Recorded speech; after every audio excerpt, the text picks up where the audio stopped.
Itel A70. Bago tayo mag-start, syempre, expectations muna tayo. Meron daw po siya currently 4GB and 8GB na virtual RAM. 4GB lang po ito 12GB is marketing lang yan. Huwag niyo pong paniniwalaan yan. Ang totoong RAM niya lang ay 4GB RAM. Pero totoong 128GB po ang storage niya. Nice!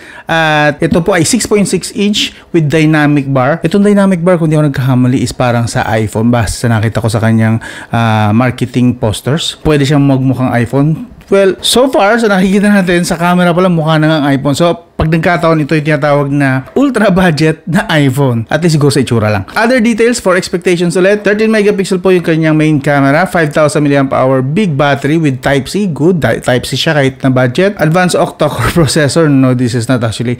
Kung di ako nagkakamali, ito, dito pala. O, yan, Ang kanyang processor is T603. This is an octa-core, yes, pero 1.8 GHz lang ang pinakamataas niyang frequency, yung clock speed niya. 1.8, that's so 2016, 2017 pa na clock speed nga. Currently po ngayon, ang dapat na average is 2.5 pataas. 2.5 GHz. This is 1.8 GHz lang na octa-core. So, isaset ko lang expectations nyo kasi budget lang ito and malamang makakuha yung performances pang budget lang din. Base lang din sa presyo niya, okay? Basta nililinaw ko lang. Baka kasi basta inyo mataas ang expectations. Huwag po tayong ganun Meron naman siyang side fingerprint. Good. Kahit budget, merong fingerprint. Dati kasi wala Pagka bumaba na ng 5,000, wala na. Ngayon, good. Nagiging common na rin siya kahit sa below 5,000. Upgraded OS to Android 13. Kung di ko pa po nababanggit, ang price po nito nung binili ko is 4,000 pesos. Nung Lazada 1111 yata tsaka Shopee 1111, bumaba ito hanggang 2,500. Yung nagkakamali with vouchers. Pero yung regular price po niya, which is mali ko naman, hindi ko na hinintay yung 1111 sale. Binili ko siya ng normal days. Yun, nakuha ko siya ng 4,000 pesos. So, yeah, this is 4,000 pesos regular price. Alright? Yes, binili ko po ito. Hindi ito sponsored. And now, buksan na natin. Whoops! Buksan na natin. Ito na nga. Ano itong Smart Link? Ba't may ganyan? Wait, alamin natin. Ayaw magpabukas. Tadaan!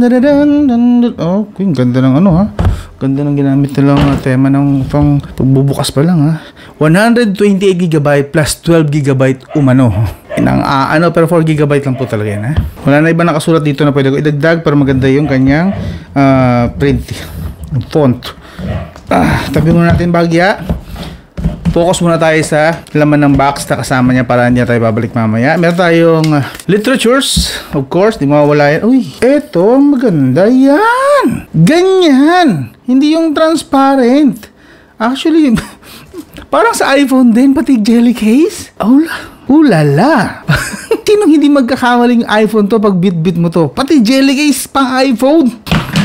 Tingnan na paano iba kasama. Ganda niya, lupit niya isa-isay natin Of course, meron tayong Type-C na data and charging cable. Meron tayong pang sundot doon. 10 watts na charging brick. So, wala na. So, basically, ito talaga mga kasama niya na mga importanteng nasa box. Nice. O ngayon, focus na tayo sa mismong smartphone. Buksan na natin. I'm so excited. Tingin ko para sa isang budget smartphone, ito na yung pinakamaganda. Sa tingin ko lang. Ang daming mga mga signs na maganda talaga siya. So, lala. Okay. And then, try ko. Gusto ko talaga makita. Mukha talaga siyang ayaw na ikas. Ang yaman mong tingnan pag binili mo to. Kahit budget lang to. Hindi to mukhang budget. My God, look at that. The jelly case is iPhone. The camera looks iPhone. Tingnan natin ibang part na magmumukha ba siyang iPhone. Nakakatawa lang isipin pero okay ako rito. Total budget smartphone na lang din naman siya. Bakit hindi nila maglagay ng gimmick na nagmumukha siyang hindi budget? Why not, di ba? Hindi naman lahat ng kababayan natin kaya makabili ng mamahalin. Iba, actually, iba bibili nito para lang gawing backup phone. Why not? And then, for a backup phone, mukha ng iPhone sa malayo. My God. That's nice. So, yun. Meron pala siyang may kasama na siyang screen protector na plastic. Good. That's good para protection sa LCD display. Sa likod, ayun, makikita natin, meron lang tayong nakalagay na awesome na nakasulat doon. Hindi halatang agad. Depende sa lighting. So, awesome. Designed by Itel nakasulat dyan. And then, camera is dual camera siya basically. Pero, siyempre, isa lang talaga ang totoong camera po dyan. That's 13 megapixel yung main camera. And then, 8 megapixel dito sa harap. Siyempre, test din natin yan sa full review. Dito sa gilid, dito po yung SIM tray niya. Meron po tayong dedicated na micro SD card slot at dalawang SIM card slot. That's nice. Dito sa baba is nandito yung kanyang USB Type-C. Good. Microphone, the headphone jack, and the speaker. Nice. And then, tingin ko single speaker lang ito. And then dito sa kanan, nandito yung kanyang fingerprint at kanyang volume rocker. Yun. And then sa pinakataas, wala na po nakalagay kahit noise cancellation. Alright. In fairness flat edge talaga siya kung sa flat edge. Parang sandwich type ang pagkakalagay nito. Ang ganda. Medyo round naman yung gilid, yung pinakakanto. Ito. Pero masakit pa rin yan sa balat. Good thing meron tayong samang jelly case na pang iPhone. Buksan na natin for the first time. For the first time! So, connecting sa Wi-Fi sana. Sadly, hindi niya po supported ang 5 GHz. So, 2.4 GHz lang po ang Wi-Fi na pwede natin connectan. Walang 5 GHz dito, okay? Pa-connect na tayo. In fairness, may software update ka. So, 32 MB lang. That means either security patch lang ito or bug fix. Pakalite. So, yun. Medyo na-setup na natin. Marami-rami din ng bloatware as expected. So, yun. May mga ganito. Radyo naman ito. Radyo ito. Games. So, basically, yung bloatware na nakikita nyo rin sa Infinix at saka kay Tecno. Kasi nga, kung hindi nyo pa alam, magkakapatid lang po sila. Isang umbrella lang ng company. Okay? So, kung mapapansin nyo, pareho ng bloatware si Infinix, si Itel at saka si Tecno. Punta tayo sa settings saglit. Tingnan natin kung anong mga special features niya. Again, wala po siyang 5 GHz Wi-Fi ha. Sa display and brightness, meron tayong sa refresh rate talagang 60 Hz lang siya, of course, as expected sa kanyang chipset. Wala nga 5 GHz meron pa kayang 90 to 120 Hz refresh rate. Siyempre wala.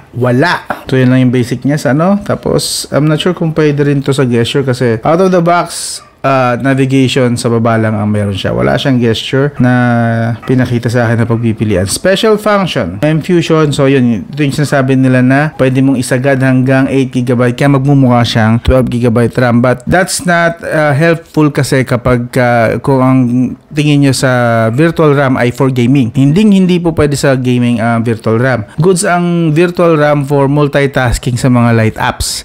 Yung hindi kailangan na real time na nagfa-function yung or nagre-response yung app mismo. Yung parang parking lot lang po kasi yon. Paging file lang ika nga. So basically, wag nyo pong aasahan ito. I would recommend nga na ilagay nyo lang sa 4 or 2GB RAM or kung kailangan nyo talaga yung virtual RAM na yun. But for the purpose of gaming, mas maganda pa nga i-off na lang kung may off to kaso mukhang wala namang off. Meron off naman pala. So pwede kong i-off dito. Other functions niya, wala naman na yata. So my phone, ang meron dito is yun. Ito nga siya. Ito siya, Itel A70, Android 13 po yan. So as you can see, and then T603, and yung GPU po niya is single core na 600 MHz lang. Single core na nga 600 MHz din. So malamang hindi rin to pang gaming.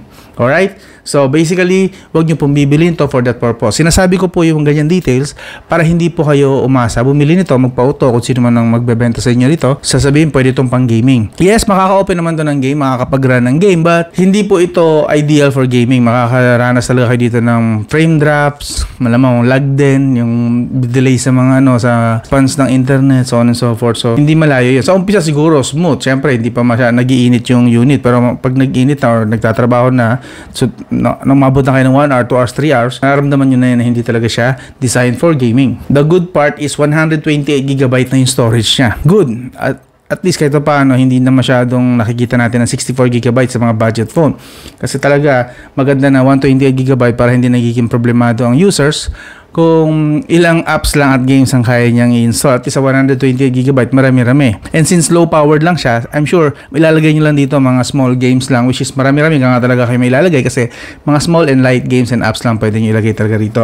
Yun yung recommended ko at least. Pero kung no choice kayo, di maglagay kayo ng mga mabibigat dito na games, kayo naman nang gagamit. Kayo rin naman na makakapansin. So 5,000 mAh, 720p lang po yung screen resolution niya. Try natin yung open developer options. So yun na nga. Tap lang 7 times sa build number. Hopefully nandito na siya. Pagpunta tayo ng system and developer options. Yun. Kailangan ko siyang i-activate kasi magte-test tayo ng gaming sa full review, sa detalyadong review, which is the second video. So far ito lang muna ipapakita ko sa inyo. And then sa camera, medyo mabagal. Kita nyo, mabagal yung launching. Camera lang yun. Camera is, punta tayo sa video. Ang maximum niya is 30 FPS. 30 FPS na 1080p, as you can see. Sa front, ganun din yata. Ayun, 1080p at 30 FPS. Yun. Alright. Pakita ko na lang sa inyo sa screen yung mga sample. Yan.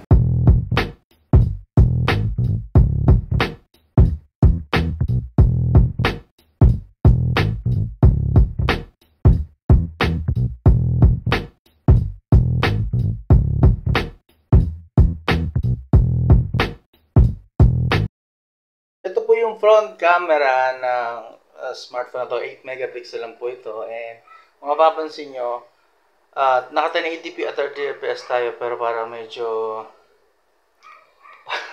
parang mumurahing action cam yung kuha niya, no? Yung medyo hindi yung dynamic range. Wala akong makano, medyo noisy nga rin siya actually.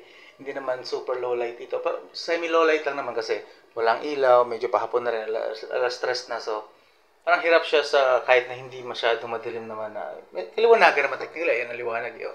Pero medyo hirap siya. And kumusta naman yung microphone? Okay lang ba? Tingin ko basically parang okay-ish lang siya, okay-ish, pero malayo sa kung mapapawaw ka, no? Malayo sa katotohanan. Usable at best yun. Usable na lang talaga. Yeah. As expected na lang din naman sa kanyang price. This is okay na lang din. Okay na din. So yun nga, in terms of camera, okay lang, usable. Actually, malapit na nga siya sa pagiging potato, pero hindi ko naman tatawagin potato talaga. Okay, usable naman yung kanyang camera. Not bad, even with the video. Usable na lang din. Yun. I'm just saying this para hindi na rin kayo mag-expect na masyado na kung camera lang din mo ng pag-uusapan sa presyo niya na 4,000 or kung makukuha nyo na may voucher na 3,000 to 2,500, good for you. Pero expectation wise, yun lang po ang kaya niyang ibigay na performance pagdating sa camera. So, yun. And bago tayo matapos, mabilis lang tayo na CPU throttling test para makita nyo lang muna kung kamusta naman ang initial na performance niya. Initial pa lang naman. Okay, balikan ko kayo. Wait lang. So, ayun, nakuha na natin ang kanyang CPU throttling test at medyo naninilaw lang ng bahagya. In fairness, initial pa lang ito. Hindi pa to yung sa detalyadong review na 60 minutes. This is just 15 minutes. Pero in fairness naman, hindi siya nagpula. May bagsak-bagsak, nagdidip siya ng yellow at pinakamalala na yung orange, pero yung orange sobrang konti lang. Most of the time, yellow and green, which is good sign na okay siya sa stability. Pagdating sa stability lang po ha. Pero yung max na gips niya, ito yung gips, which is yung po yung pinaka-score o pinakamataas na kaya niya ibigay, mababa, hindi umabot ng 100,000, which confirms na talagang hindi siya for gaming kasi at least dapat 150,000 yung pinakamababa na and 200,000 ang pinaka-goods na average na mag-i-start talaga na gaming na yung phone. This one, hindi po umabot ng 100,000. But like I said, this is just an initial test. Abangan nyo yung pinaka-full review, yung detalyadong review. So far, yun lang muna masasabi ko rito. Unboxing and first impression pa lang naman po tayo. So, pagdating sa verdict, kung sulit siya, hindi ko pa masasabi kasi nga gusto ko pa makita yung performance na ibibigay niya for the next 1 week or 2 weeks. Baka umabot sa akin ito ng 2 weeks. Gusto ko siyang gamitin. And tingnan ko kung makakadaya din siya sa pag nasa labas ako na mukha talaga siyang iPhone. Wait, bago tapusin, gusto ko makita yung sinasabi nito na meron daw na notch para magmukha talaga siyang iPhone. Last na to. Wait, abangan nyo na muna. Wait lang. So, ito na yung dynamic bar, pero naka-on naman siya. Wala nga lang yung ina-expect ko na dapat meron siyang mukha siyang iPhone. Paano yun?